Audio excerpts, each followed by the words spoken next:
Welcome to my channel, and in this video I will be going through how to set up Python on a system for the very first time and what to use or what can you use to program in Python, to almost building your very first Python script, to printing hello world, the holy ritual of programmers coming into new language. Alright, so the very first way, or the two ways which I will teach you to install Python in your system is to use a package manager. Now, a package manager, as it sounds, manages your packages. What are packages? They are basically bundles of softwares or bundles of programming languages which are already predefined. The one which I'm going to show you in this video is Anaconda. Now, Anaconda is quite famous as a package manager and is primarily used for data science and stuff like that, but you can use it for normal use too. To install Anaconda or install Python through Anaconda into your system, all you have to do is open Google and search for Anaconda. And it should be the very first link which you should open up, anaconda.com. I'll put the links normally in the description. Don't worry if you're not able to find it. All the links which I'm going to talk about are going to be in the description, so make sure to check that out. So after the page opens, you have to go into products, individual edition, and once this page opens up, all you have to do is scroll down. There's some information about Anaconda which you can read if you want to, but scroll down to the very bottom until you find Anaconda installers, where you can download the installer you want for your system.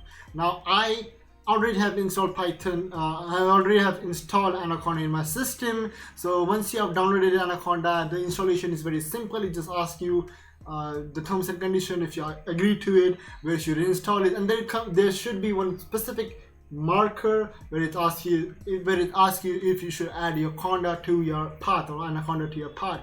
Click that if you want to. It's somewhat important, not so much important, but yeah, do that, and I will see you once you have installed a Python Anaconda, or I'll see you once it has been installed. So once you have installed your Anaconda, the navigator should open up and it should look familiar to something like this. Now, don't worry about the thing which you're seeing on the display, the JupyterLab notebook and everything. That's a little on the heavy side for you to understand just right now if you're new to programming. But these are some softwares that come built in with Anaconda, and this should be how you work with Anaconda.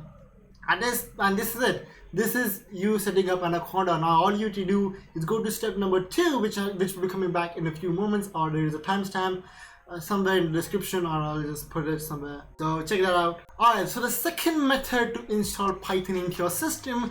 Now in this method you won't be using the third-party medium or third-party interference to contact with your packages. Now what does that mean is that your Python will be installed in your system openly. Now, to do that, I'll suggest you to go to, just type it with me if you want, python.org. Now, once you open this site up, it should be very intuitive for where you should go for download. So you can let's go over here and you can download for Windows Python 3.8.5. Now that is the latest version. Whilst I'm recording the video, you should be having some newer version if you're seeing it afterwards or after some time. And for any other operating system, you can just go and click over here, or you can just come down here, download. You can just go over here and download from here. Now once you have downloaded that, it should also give you a set of file which should be also very intuitive to install. And now once you have installed Python either by Anaconda or directly by installing Python in your system, there's way we can check if you have installed Python correctly or not, and what version of Python is currently running in your system. If you already know how to install Python, there's a way to check that. Is to open your command line. The command line is nothing but your command prompt, or you can just simply open run and run cmd.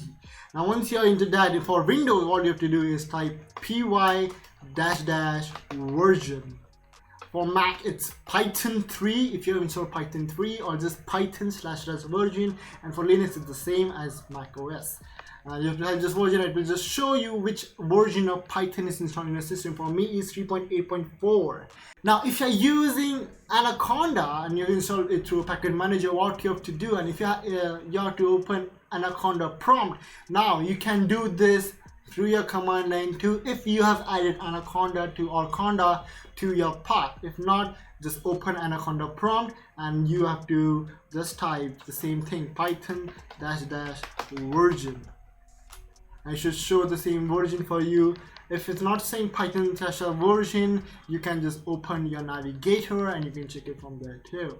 I'm telling this because there are times when package manager has multiple versions of Python. As I will show you in a few minutes that when you're installing IDE or text editor to a package manager, you can assign specific version of Python which you're giving it to it. Alright, so you install Python in a system, but how do you code in Python now? If you do it in a terminal, the one problem is every line will be executed when you type it. So you cannot really write scripts. You can write it in Notepad and then you can like run the script on Notepad, but that's the hard way to go. So for that specific thing, there are some special software out there in the market known as IDEs, which stands for Integrated Development Environment and Text Editor. The difference between the two is IDEs are more package heavy. They have a lot of features in them inbuilt, while text editors are generally bland and are good for weak systems or lower user systems, or even for people who don't like a lot of features or don't use a lot of features. It's just saving you space and it's just faster. Now, the first IDE which I'm going to teach you to install via Anaconda is Cider. Now, Cider, as it looks and its sound, is a very powerful IDE if you're into data science, because the numbers, the plots and everything, it looks very beautiful in there. Now, how do you install Python, Cider in Anaconda?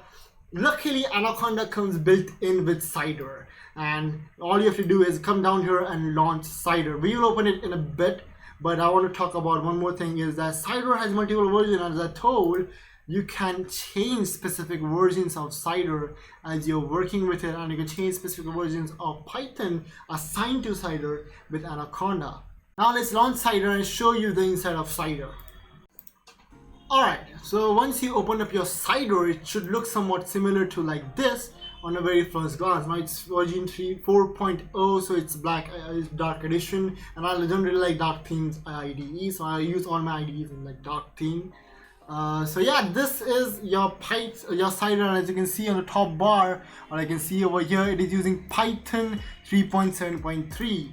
Now there is one limitation with Cider, is that it is not still updated with Python 8.5. So that's one of the limitations of Cider for just now. But once you open the Cider, it is divided into two parts, two main parts. That is the editor part. So here is where you will write most of your code, and this console part. Just ignore this upper side, I'll talk about it in a little bit. But this lower side is the terminal. Now the terminal is same as using your command prompt, and you can just write like, hey, print hi, and it will just run the code when you enter it. But while you're on the editor, you can just go like, yeah, print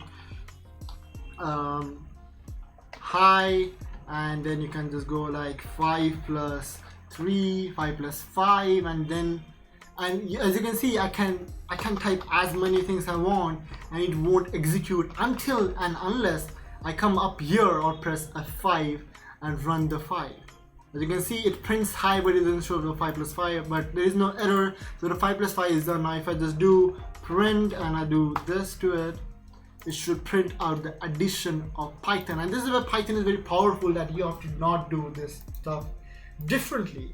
I just wrote 5 plus 5 like it was nothing, and Python just understood, okay, I want addition of 2 integers, and it just printed out the addition of 2 integers, which is 10 in this case.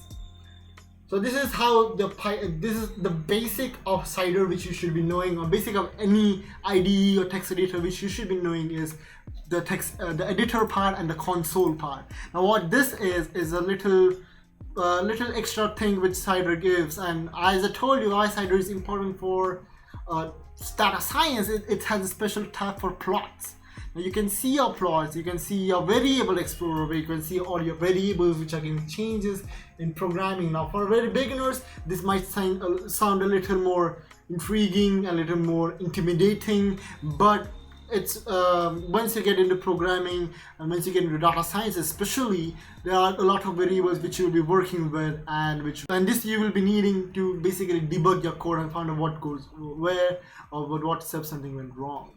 So the second text editor or IDE, now this is different. It is difficult to differentiate for this specific IDE because it is more of a hybrid between a text editor and IDE, but it is more leaning towards the IDE side. Its name is VS Code, and it is a very extremely light text editor. Now I'm telling you light because you don't use a lot of power in the very initial stages. Now VS Code, as you can see, is made by Microsoft. So it is getting updates, constant updates and constant improvements in it, and it's supremely powerful because I personally use VS Code or Visual Studio Code a lot when I'm coding. This is my preference of IDE which I use. Now to install IDE in a system, all you have to do is search IDE or search VS Code. I'm very sorry for that, and just click on download VS Code. Once you click on that, it should open up this page. I'll again put the links down below in the description for you guys, and choosing on which system you are, you have to just click the download, and the downloader should download the setup. Again, the setup of VS Code is very intuitive, and it should be very easy to install. I'm not gonna install VS Code again because I've already installed it in my system. So I'll see you once after you're finished installing and setting up your Visual Studio Code. Alright, so once after setting up your VS Code, this window should pop up. Now this is a little different, and it might be a little differentiating from what you guys might see because I already have installed Python on my VS Code. Now, so in VS Code by default you can program in HTML, CSS and JavaScript, so you can do the complete web development. But VS Code being the good glorious text editor it is, you can even program Python in it. And to do that, you have to open this marketplace or extension by just clicking over this icon, and you should open this extension bar, and all you should do is search for Python. Now, I already installed Python in it, so you should click this one, which is by Microsoft, and you should just install it. Now, one prerequisite for doing this is installing Python in your system already, which you have already done by this point. So once you have installed this, all you have to do is open your first Python file. I've already made one, and type and start programming. And before that, you have to do one thing: is you have to select your interpreter. And how to do that, you have to press Control Shift P, and you should select interpreter, and make sure you're saving your files in .py extension, because .py stands for Python. And once you select your interpreter, it should show this. Now the interesting thing about VS Code is it works both with Anaconda and without Anaconda. As you can see here, it's showing base Conda, which is my Anaconda Python interpreter, while this Python 3.8.4 is my Python which I generally use and is not a part of Anaconda. Now VS Code is smart enough for choosing it for yourself, but if it doesn't choose it from itself, you can do this and just click on this, and then for running your code, all you have to do is come over here and run Python in terminal. This should open up a terminal down below in Python, and it should run the code. As you can see, it has run hello world, and this is it. This is how simple it is to set up Python on your system by two different modes, and I'll show you using two different IDEs. Now this is not all the IDEs. There are a bunch of IDEs and text editors out there, some of which is Vimp, which is the most primitive and powerful text editor out there. There is Atom, which is similar to VS Code in the sense that it is a hybrid between an IDE and a text editor, but Atom is leaning towards the text editor side, and is developed by GitHub but is not managed by Microsoft. So VS Code and Atom are basically two kids of Microsoft. There is also Sublime Text, which is a text editor, and the most notoriously famous IDE for Python, PyCharm. Now I don't use PyCharm is because it is a heavy IDE and it has a lot of features which I don't even use. VS Code is my favorite IDE. In my opinion, it is light, it is good, it is fast, and it does what I want it to do. So that was it you need to do for getting into Python programming, to typing the very glorious holy sacred hello world and printing it out on your screen. I hope you guys enjoyed this. I hope you guys learned something interesting and new from this video. If you did, click the like button down below, share this to your friends for them to be introduced to this beautiful world of Python and programming. And if you're new to this channel, don't forget to subscribe. It will mean a lot to me. And also comment down below if you have any doubt or if you're facing any problem, and if you have anything to say to me, that's also fine. If you are the shy kind of guy, you don't want to comment and you are facing a problem, you don't want to comment down in the comment section, you can find the link to my Instagram profile down below in the description. DM me and I'll reply to you as soon as possible. So I'll see you guys in the next video. Till that time, stay fit, stay awesome, and bye bye.